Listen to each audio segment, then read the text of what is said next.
Saudara-saudari yang terkasih dalam Yesus Kristus, kita kembali merenungkan bacaan di mana Yesus masih bercakap-cakap dengan Nikodemus. Nikodemus dan Yesus mempercakapkan tentang siapa sebenarnya Yesus itu. Dari pertanyaan Nikodemus, dia belum mengerti bahwa apa yang Yesus wartakan dan Yesus sendiri yang di hadapannya itu masih belum diterima secara sungguh-sungguh, dan pernyataan Yesus itu masih juga belum dimengerti dengan sungguh-sungguh. Maka Bapak Ibu Saudara-saudari yang terkasih, Yesus menekankan adanya suatu ungkapan atau aksi yang harus dilakukan sebagai pengikut Kristus.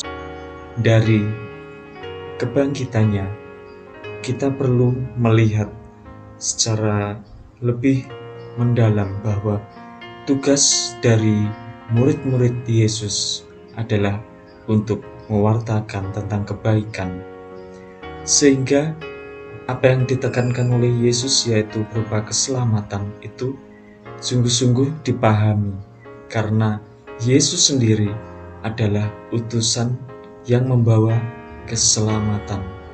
Utusan berarti bukan disamakan dengan nabi-nabi, tetapi yang ditinggikan.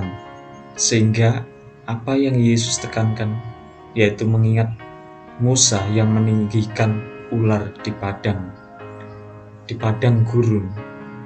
Itu berarti bahwa Yesus harus dipermuliakan karena kebangkitannya harus dijunjung tinggi sehingga menyelamatkan. Apa yang dikatakan ini bukan hanya nubuat seperti yang dinubuatkan oleh para nabi atau yang dilakukan oleh Musa, tetapi itu adalah suatu tanda keselamatan. Yesus memberikan itu sebagai tanda untuk mendidik karena berhadapan dengan Nikodemus itu. Maka Bapak Ibu Saudara-saudari yang terkasih, perjumpaan Yesus dengan Nikodemus pada hari ini adalah penekanan tentang Yesus sendiri yang bangkit dan harus ditanggapi secara sungguh-sungguh dengan tindakan aksinya. Aksi yang menunjukkan murid Yesus, yaitu melakukan perbuatan-perbuatan yang baik. Karena itu, di awal Yesus menyatakan bahwa harus dilahirkan, dan kelahirannya itu dari roh, seperti dibandingkan dengan angin yang tidak terasa tetapi yang tidak dapat dilihat tetapi mempunyai efek. Efeknya adalah itu keselamatan.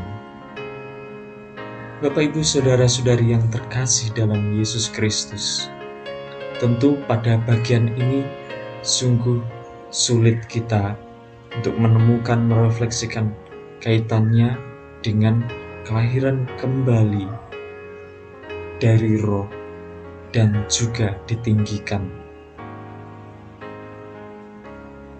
Makna dari kata-kata itu adalah ketika kita melihat dari seluruh perjumpaan Yesus dengan para muridnya dan juga pengalaman penderitaan dan sekarang bangkit, ini menunjukkan bahwa ada suatu kehidupan baru. Kehidupan baru itu ketika tindakan atau murid-muridnya itu melihat bahwa misteri kehidupan Yesus sengsara, dan juga kebangkitan itu menumbuhkan suatu iman baru. Pembangunan iman baru ini didasarkan atas kebangkitan. Kebangkitan mendasari iman sehingga perlu melakukan perbuatan, yaitu mewartakan dan dengan tindakan kasih. Maka para murid pada bacaan pertama itu menunjukkan bahwa dalam suatu komunitas itu harus disertai dengan cinta kasih.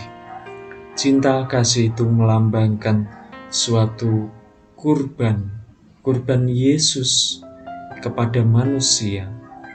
Maka cinta kasih yang dibangun oleh para murid itu berdasarkan cinta kasih yang dinyatakan oleh Yesus Kristus.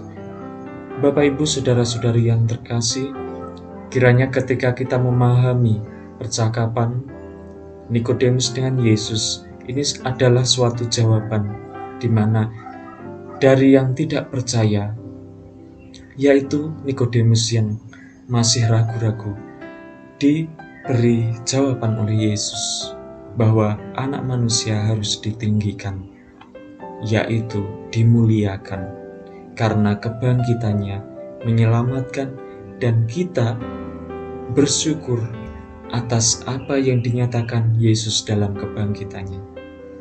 Semoga Tuhan memberkati. Amin.